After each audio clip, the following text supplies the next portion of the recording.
Jesús permitió que Judas se acercara a él y aún, fíjese, que fuera un discípulo cercano a Jesús.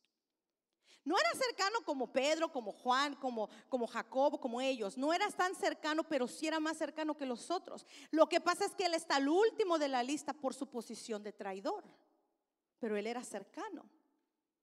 Y sabe que no estoy muy segura, pero creo que es el único discípulo del que hay profecías en el Antiguo Testamento. Y si no él es el único, es de quien más hay. Vamos ahí a Salmos 41:9. Dice: aún el hombre de mi paz, está hablando de Judas, en quien yo confiaba, el que de mi pan comía, alzó contra mí el calcañar. El calcañar es el talón, pues, o sea, lo pisó. Esta es una profecía de Jesús, de lo que iba a suceder, y está refiriéndose a Judas. Está hablando el hombre de mi paz, en quien yo confiaba. Usted no confía en alguien que es lejano a usted. Usted confía en alguien que está cercano a usted. El siguiente versículo, Salmo 55, dice: porque no me afrentó, o sea, no me avergonzó, no me causó esta vergüenza, esto que estoy atravesando, un enemigo, lo cual yo habría soportado. Ni se alzó contra mí el que me aborrecía, porque me hubiera ocultado de él. O sea, si yo supiera que era un enemigo, me oculto. Pero le dice: sino tú, hombre, al parecer íntimo mío, mi guía, mi familiar, que juntos comunicábamos dulcemente, fíjese las palabras, comunicábamos dulcemente los secretos y andábamos en amistad en la casa de Dios. Judas no era cualquier discípulo, era alguien que era cercano a Jesús. Compartían secretos, hablaban, eran amigos. Y ese es el que lo traiciona. La escritura nos dice que Jesús sabía que Judas sería quien cumpliría las profecías que acabamos de leer, y lo deja acercarse. Ahora mire, hermano, Judas en ningún momento es obligado a hacer lo que hizo. Hay gente que piensa eso, que ya era predestinado y que aunque el Judas no quisiera, lo iba a tener que hacer. No. Dios no hace eso con la gente. Él actuó de su propia voluntad. Él fue responsable de cada una de sus acciones, de principio a fin, porque fueron su propia codicia, su propia ambición, su propia maldad, las que lo llevaron a traicionar a Jesús. Lo que pasa es que usted y yo servimos a un Dios omnipotente, omnisciente, que todo lo sabe, que ve el futuro, que lo conoce. Y él tenía un plan y sabía que para ese plan Judas era quien iba a actuar, porque él conoce el corazón de la gente. Él conoce el corazón, él conocía el corazón de Judas y sabía que él solito de su propia voluntad iba a cumplir al pie de la letra todas las profecías que se habían dado con respecto a su persona en cuanto a la traición de Jesús. ¿Y sabe qué? Judas, como cualquiera de nosotros, tuvo muchas oportunidades de volverse de su pecado. Aunque él iba a cumplir, él tuvo oportunidad de arrepentirse. Incluso aún después de haber entregado a Jesús, ¿sabe usted? Y eso a usted y a mí nos habla de cómo Dios, en su amor por nosotros, nos habla y nos habla y nos habla y nos habla y nos da oportunidad tras oportunidad tras oportunidad cuando estamos viviendo en pecado.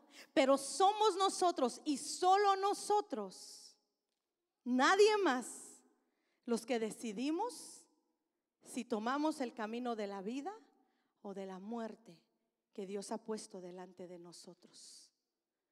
Así dijo Jesús, así dijo Dios: yo pongo delante de vosotros la vida y la muerte.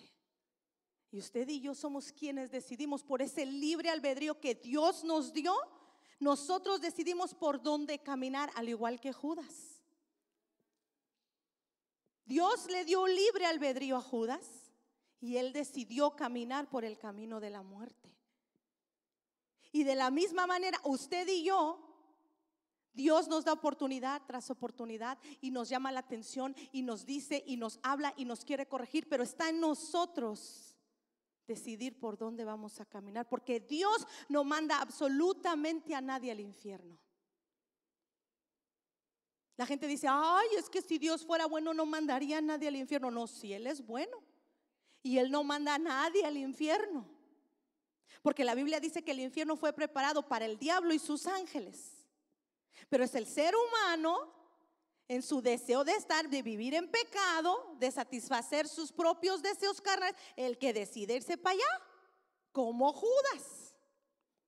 Judas fue advertido de las consecuencias, de lo que le iba a costar traicionar a Jesús, y fue advertido por el mismo Jesús. Y nada más para darle algunas ideas, Jesús en la parábola del mayordomo fiel le dice lo que le va a suceder ahí en Lucas 16. Mateo 22 habla de la parábola del vestido de las bodas y le dice lo que va a acontecer, y no entiende. Después Jesús les habla contra el amor al dinero y Judas no entiende. Les habla sobre la avaricia, les habla sobre el orgullo y no entiende.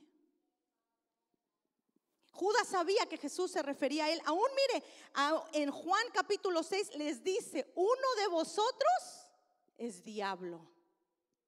Ay, qué feo, ¿verdad?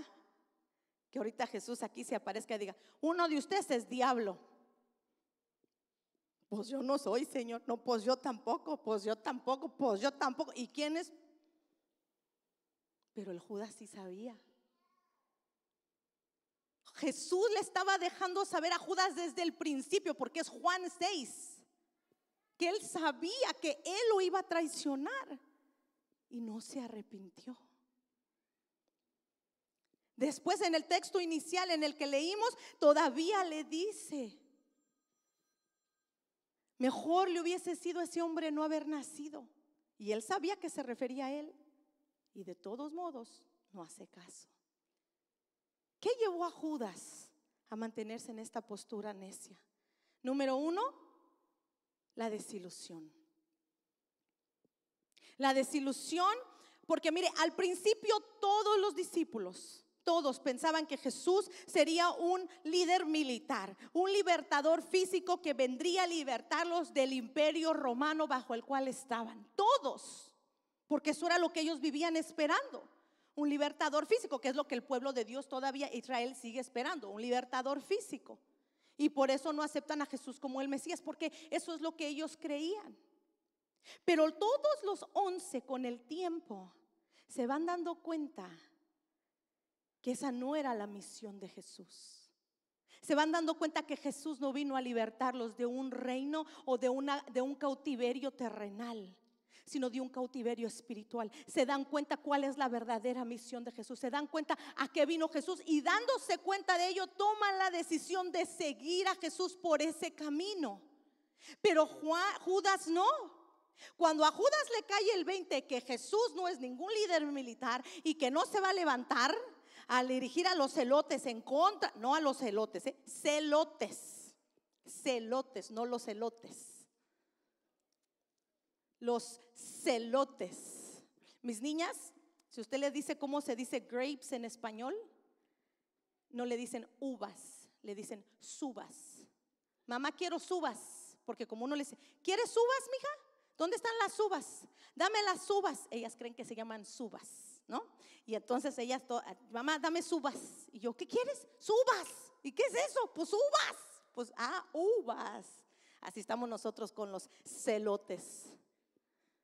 No son elotes, estos sí son celotes. Mire, ahí había un celote de a de veras. Uno que sí estaba ahí, ese sí era celote. Y cuando se dio cuenta de la misión de Jesús, soltó el cuchillo, dijo, a volar esto, voy a seguir al Salvador de mi alma. Y le rindió su vida. Pero Judas no. Judas decidió mantenerse en su postura porque se convenció a sí mismo que Jesús le había robado 2 años y medio, casi 3 de su vida. Y esto fue lo que lo dominó al grado de traicionar de abandonar a Jesús. ¿Y sabe qué? Que eso le pasa a mucha gente hoy en día. Como Judas, que venimos a Jesús con una imagen de Él, ya sea porque nos la presentaron o porque no la hicimos nosotros mismos. Venimos a Jesús y de repente nos damos cuenta que, ¿cómo? Este no es el Jesús que yo esperaba. Este no es el Jesús que yo quería. Se desilusionan de Jesús, porque este Jesús no cumple sus expectativas. Eso le pasó a Judas. Jesús no cumplió las expectativas de Judas y por eso se desilusionó. Y eso le pasa a la gente, porque nosotros venimos aquí con expectativas de lo que Jesús va a hacer por nosotros, y como queremos que eso suceda y no sucede, nos desilusionamos. Porque Jesús no es lo que pensamos, lo que nos dijeron. No, hermano, este Jesús demanda mucho. Este Jesús dice: niéguese a sí mismo. ¿Cómo no? Este Jesús dice que tomemos cruz y que carguemos un yugo. No, este Jesús dice que vamos a ser azotados, zarandeados como trigo. No, si a mí me dijeron que Jesús era bueno y complacía todos mis deseos, iba a cumplir todos mis sueños, me iba a dar todo lo que yo quisiera. Este no es el Jesús que yo quiero seguir. Eso le pasó a Judas. Este Jesús no cumple mis deseos carnales, ni los soporta, ni los aguanta. Un día, para no quemarlo, alguien me dijo: es que Jesús debe de entender que yo soy joven y que yo tengo deseos. Él tiene que entender, Él me dio los deseos, entonces Él tiene que entender. Imagínese usted. A este Jesús no le gustan mis ideas, no le gusta mi manera de pensar. Él no piensa como yo. Él quiere que yo me transforme por medio de la renovación de mi entendimiento. ¿Cómo ven a este Jesús? ¿Qué le pasa pues? Y por eso la gente se decepciona y abandona a Jesús, porque no es el Jesús que querían seguir, porque no es el Jesús que esperaban. Y la gente viene a Cristo con expectativas muy altas y después ¡pum! Que no es cierto, que Jesús dijo que el que quiera ganar su vida la perderá. Wow. Y eso fue el motivo por el cual Judas dijo: ahí nos vemos. Se desilusionó porque en su mente tenía al Jesús incorrecto. Número 2, por su avaricia. Mire, casi todas las escrituras que nos hablan de la traición de Judas también nos hablan de su corazón avaro. No de balde era el tesorero. ¿Cómo llegó ahí? ¿Quién sabe? ¿Y a quién se le ocurrió poner al Judas de tesorero? Oiga, hay que hacer algo. Porque al más avaro de todos, a ese pusieron de tesorero, ¿verdad? Es como poner al Chavo del 8 a repartir tortas de jamón en el lonche, ¿verdad? Se las va a comer todas. Bueno, pues así estaba el Judas, ¿verdad? A él le dan la bolsa y de ahí, mire, yo creo que era chilango, hermano, y no era redimido por Cristo, porque 20 para allá y 40 para mí, 20 para la bolsa, 20 para mí, y así estaba. El apóstol Juan eso dice. Cuenta la historia de cuando va Jesús a Betania y llega María con un frasco de un alabastro, un frasco de perfume. Y este frasco de perfume costaba lo de un año de salario. ¿Ok? No eran $50. El perfume no era Michael Kors, ni era el más caro que usted puede pensar. Este perfume costaba por ahí más o menos, haciendo average promedio, unos $30,000. Ay, ¿cómo te gustaría un perfume de esos, Laura? ¿Qué hubo? A mí, como no me gusta el perfume, pues a mí deme uno de la Walmart de $10 y de todos ni me lo voy a poner, hermano, pero con ese me conformo. Entonces llega la María con este perfume de $30,000 y está Jesús sentado. ¿Y qué cree que empieza a hacer? Lo empieza a desperdiciar en Jesús. Y el Judas, como tenía un corazón tan puro él y tan amante de los pobres, se indigna y le dice: ay, no, Señor, ¿cómo crees? ¡Qué desperdicio! Esta mujer está desperdiciando este perfume en tus pies. Se lo pudimos haber dado a los pobres, fíjate. Pero Juan dice, pero ¿cuál no le importaban los pobres? Lo que pasa que como era ladrón, él quería 20,000 para él y nomás dejarnos con 10,000. Digo, esa es versión Reina Valedora, ya le dije, ¿verdad? Porque si lo leemos, hermano, nos vamos a tardar un montón. Y ya voy bien adelantada. Con el tiempo, digo, no con la prédica. Entonces, imagínese, era tal avaricia de su corazón, que ahí sí no pudo ser tan hipócrita y mostrar que le daba mucho gusto que a Jesús lo ungieran. Tuvo que decir algo, porque para él era un desperdicio que una mujer estuviera dándole adoración a Dios. Porque la avaricia de su corazón decía, está tirando ese perfume cuando yo me puedo quedar con ese dinero. Y por eso la palabra de Dios dice que la raíz de todos los males es el amor al dinero. Porque era tanta la avaricia de su corazón que lo provocó a enojarse contra Jesús. Porque Jesús lo reprende y le dice, tú no sabes lo que estás diciendo. Déjenla, porque para esto ella ha venido a hacer esto para mí. ¿Y no le pasa, no se ha topado con gente que así nos dice? Que somos una bola de sonsos por andarle dando nuestros diezmos al pastor, ¿verdad? Dice el pastor, como que fueran para mí, ¿verdad? ¿Cuánta tontería ponen en el Facebook? Porque usted y yo le damos diezmo al pastor, cuando para pronto no se lo damos al pastor, ¿se lo damos a quién? A Dios. No todos, hay gente que de buen corazón quiere hacernos entrar en razón, pero pues la razón la tenemos nosotros, ellos son los que no saben. Pero hay gente que no, hay gente que es de la avaricia de su corazón, que darle algo a Dios, no, jamás. 3, su hipocresía. Mire el nivel de hipocresía de este hombre era, porque aunque él sabía quién él era y lo que iba a hacer, se mantenía con su actitud bien santa, bien segura, bien amorosa de Jesús. Este hombre deja que Jesús le lave los pies. Mire el descaro. Cuando Jesús le va a lavar los pies a todos, sus pies todos mugrosos, porque ellos los traían muy sucios, Pedro le dice, no, Señor, ¿cómo crees que tú me vas a lavar los pies? Pedro se conmueve del acto tan bajo que está a punto de hacer Jesús con ellos, mostrándoles servicio. Y Pedro le dice, no, ¿cómo crees que tú vas a hacer eso? Pero Judas le dice, no, a ver, pues tráeme la silla más cómoda, ¿verdad? A ver, espérate, no, ahí no, Señor, porque ahí está el Juanete, ese no lo aprieta.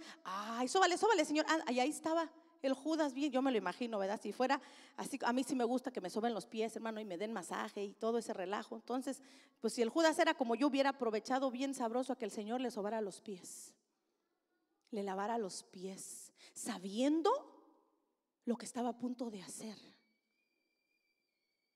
El descaro de ese hombre, la hipocresía, porque se mantuvo así como todos los demás. Y entonces Pedro le dice, no, Señor, y Jesús le dice, ¿cómo no? Si no te lavo los pies, no entras conmigo en el reino. Y entonces Pedro le dice, no, pues entonces báñame todo, Señor. Y el Señor le dice, no, mi hijo, usted nomás ocupa que le lave los pies porque ya están todos limpios. Bueno, le dice el Señor, no todos. Ahí otra vez le está volviendo a decir, Judas, yo sé quién eres. Y de todos modos se sienta ahí a que el Señor le lave los pies. Y su acto de traición no fue un acto de impulso. Es que él no reaccionó por como otros, unos que conocemos, ¿verdad? Que son así, que reaccionan así de, estoy enojado y ahí voy, ¿no? Como Pedro, porque Pedro reaccionaba así, se enojaba y vámonos, mochaba orejas, brincaba de la barca, le decía de cosas a la gente, decía lo que pensaba, así. Judas no era esos, no. Judas pensó, planeó lo que iba a hacer. Porque despuesito que Jesús le dice de María que para la sepultura, ahí es cuando él se levanta y va con el Sanedrín y les dice, se los voy a entregar por 30 monedas de plata. Y de ahí dice la Biblia que busca ocasión para entregarle. Y empieza a buscar, empieza a planear y empieza a ver cómo. Y entonces es en ese momento cuando Jesús todavía les dice, uno de ustedes me va a entregar. Y entonces todos empiezan, no, pues quién es, no, pues quién es. Entonces el Pedro le hace señas a Juan y le hace así como, ándale, tú que eres me da el consentido, pregúntale. Y entonces Juan le dice, oye Señor, ¿quién es el que te va a entregar? Nomás para saber, ¿verdad? No es que yo piense que soy yo, nomás porque el Pedro dice, ¿verdad? Y entonces Jesús le dice, hey, el que meta la mano conmigo en el plato. ¿Y quién cree que la mete? Pues el Judas. Y aún ahí no acepta su error. Jesús le dice, bueno, pues lo que vas a hacer, ve a hacerlo ya. Y se levanta y se sale. Y los otros ni cuenta se dan que él era el traidor. ¿Cómo ve usted? Léalo. Ahí en Juan 13, ni por aquí, porque los tenía tan envueltos, tan engañados, que ni cuenta se dan. Pero Jesús sí sabía. Y luego cuando llegan ahí, ahí donde está Jesús orando, llegan y mire, en la Biblia nos dice que Judas les dice, hey, al que yo le dé el beso, ese es. Porque como era de noche había que identificarlo, ¿no? Entonces, al que yo llegue y bese, ese es. Él les dice que les va a dar una señal porque había necesidad de señalar a Jesús. Pero cuando estos llegan donde Jesús, Jesús se levanta y les dice, ¿a quién buscan? Y entonces ellos le dicen, no, pues a Jesús. Y él les dice, yo soy. Se identifica. Ya no hay necesidad de ser señalado, ¿verdad que no? Pero ¿qué cree que hace Judas? Judas va, le da un beso y le dice, salve maestro. Y Jesús le dice, amigo, ¿a qué vienes? Le llama amigo y le dice, con un beso entregas al Hijo del Hombre. Y a mí eso siempre me intrigó, que Jesús le preguntara eso. Pues sí, dije yo dentro de mí, pues sí, Señor, pues ya te dio el beso, ¿no? Pero ¿sabe qué pasa? Que un beso era la expresión de respeto, de honra, de admiración, de amor, de afecto, de intimidad de una persona a la otra. Y este hombre llega y le llama maestro, master, Señor, y lo besa. Hipócritamente le llama maestro, lo está entregando, ya lo traicionó, ya le pagaron por la vida de Jesús y todavía tiene el descaro de llegar delante de Jesús, de darle un beso y de llamarle maestro. Qué descaro, qué corazón. Y decimos, ay, ese Judas, pero ¿sabe qué? No lo digamos tan fuerte porque muchas veces nosotros le llamamos maestro, lo besamos, lo abrazamos, pero lo traicionamos, lo entregamos, le fallamos, a sabiendas que nuestras actitudes, que nuestras acciones son malas delante de Él.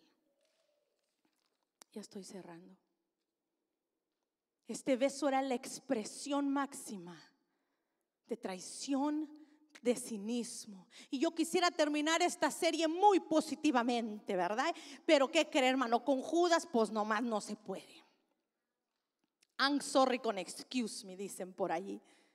Esa noche Judas profanó la Pascua, profanó el Cordero de Dios, profanó el plan de salvación, hizo todo, lo ensució, lo enlodó. Pero ¿sabe qué? Ya estoy cerrando, pero póngame atención. Tan pronto como completó el acto, su conciencia hizo algo, sucedió y su conciencia se despertó. Y es ahí donde cae en cuenta de lo que ha hecho y se desata el infierno en su interior. Porque el dinero ya no importaba. Dice que va y les avienta el dinero al sumo sacerdote, al Sanedrín. Y esto le dice, no, pues a qué nos importa tu dinero, nosotros ya agarramos lo que quisimos, quédate con él. Pero él ya no lo quiere porque se da cuenta de lo que acaba de hacer. Pero ¿sabe qué? Que aún con todo y eso, lo que Judas siente no es arrepentimiento, es remordimiento, es culpa. Porque el pecado siempre El pecado siempre trae culpa. Lo que pasa es que el enemigo se encarga de que en lo que estamos pecando, el placer que el pecado produce apacigüe la conciencia. El placer del pecado en el momento de estar pecando apacigua la conciencia y apacigua la culpa. Pero en cuanto el pecado se termina, se lleva el pecado que sea, el enemigo se encarga de vaciar una cubetada inmensa de culpa sobre nosotros. Y eso fue lo que le pasó a Judas.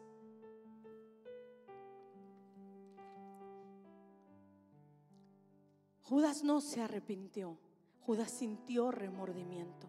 Porque si se hubiese arrepentido, hubiese actuado de una manera distinta. Hubiese ido a Jesús por perdón. Porque él vio a Jesús darle perdón a la gente a manos llenas. Él vio a Jesús tener misericordia de la gente. Él escuchó a decirle a Jesús, a él mismo: tú eres mi amigo, yo te amo, tú eres mío. Él escuchó a Jesús decirle eso. Él hubiese ido con Jesús, como lo hizo Pedro. Pedro le falló a Jesús, pero Pedro se arrepintió. Él sí se arrepintió porque su corazón se había sido transformado.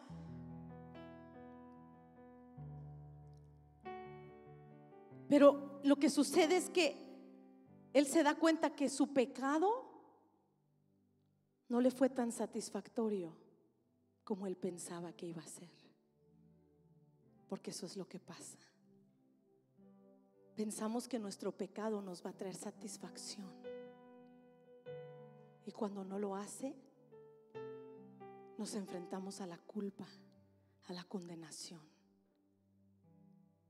Todos, hermano, esa es la historia de todos nosotros.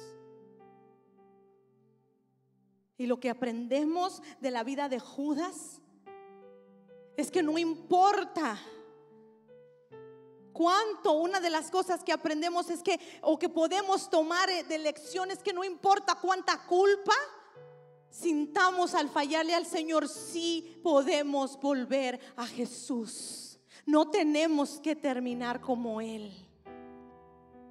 Judas es el más triste ejemplo de oportunidades perdidas. Es el más triste ejemplo de privilegios desperdiciados. A este hombre se le dio un privilegio de caminar con Jesús, de aprender de Él, de escuchar su voz, de ver sus milagros. Dios le dio potestad. Él también fue y sujetó demonios. Él también fue y hizo las cosas que Jesús le mandó hacer a los 12. Y todo eso fue desperdiciado porque este hombre se perdió. En él vemos lo peligroso de la traición espiritual. Y es por eso que la Biblia nos dice ahí en 2 de Corintios 13:5, the last verse please.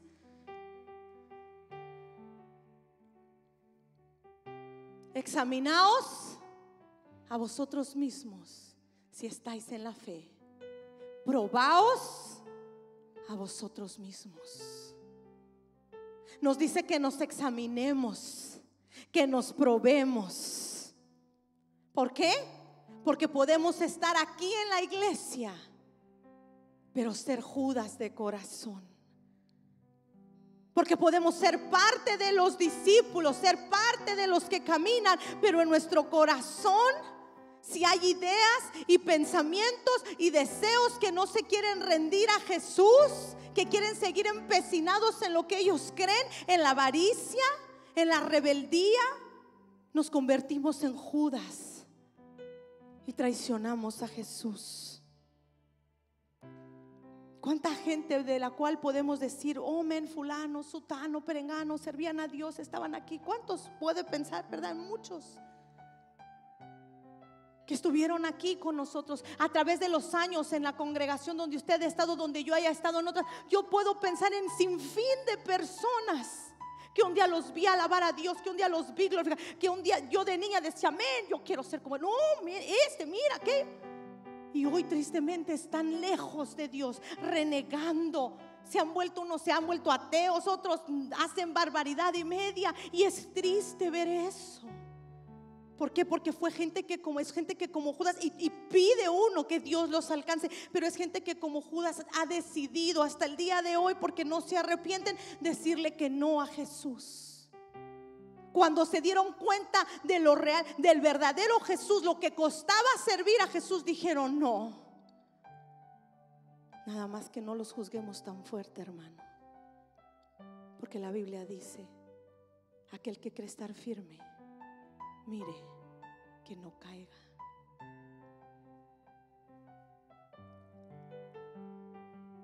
De los 11 podemos aprender cosas que nos traen esperanza, pero de este último aprendemos cosas que nos alertan, que nos advierten que sobre toda cosa guardada hay que guardar nuestro corazón. Vamos a ponernos de pie. Sí, Señor.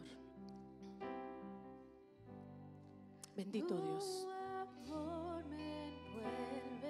Te damos gracias, oh Dios, por la verdad de tu palabra, por lo maravillosa de esta, Señor.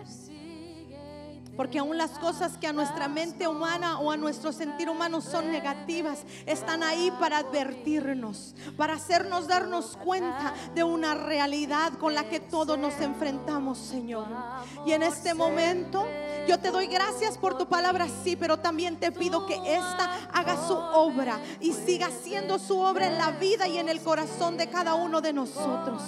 Señor, aquí estamos, ayúdanos a examinarnos diariamente, a examinarnos todos los días, a venir delante de ti, Señor, con corazones abiertos, con corazones rendidos delante de ti, entendiendo que tú nos has llamado a una vida, Señor, de rendición a ti, a una vida que se rinde, a una vida que se humilla, a una vida que vive para ti, bajo tus preceptos, bajo tus estatutos, Señor, bajo lo que tú has ordenado. Oh Dios, ayúdanos a entender esto, Señor. Yo te pido por cada vida y cada corazón en este lugar. Habla, Señor, a nuestra vida cada día. Muéstranos aquellas cosas, Señor, que deben cambiar. Líbranos, Señor, de caer, oh mi Dios, en esta situación que cayó Judas, Señor. Líbranos, oh Dios, y ayúdanos cada día, oh mi Dios, a esforzarnos, oh Padre, a vivir, oh creyendo y entendiendo que tú nos has llamado a un camino más excelente, de vivir aprendiendo, Señor, de tus siervos, de, Señor, dar nuestra vida a ti, de estar dispuestos a rendirnos a ti, Señor, a que se haga tu voluntad en nuestras vidas, oh Dios. Oh Padre, en el nombre de Jesús yo pongo delante de ti cada vida, cada corazón en este lugar, cada persona que nos está escuchando, Señor. Que tu palabra haga rema, haga mella en nuestros corazones, haga la obra, Señor, y traigas convicción a nuestro corazón de pecado, Espíritu Santo. Usa nuestras vidas, obra, Señor, en nuestros corazones, y cada día busquemos más y más ser como tú, Señor. Toda arrogancia arráncala de nuestro corazón, toda rebeldía, oh Dios, toda necedad, todo orgullo, toda avaricia, Señor, toda hipocresía arráncala de lo interior de nuestro corazón, Señor, en el nombre de Jesús.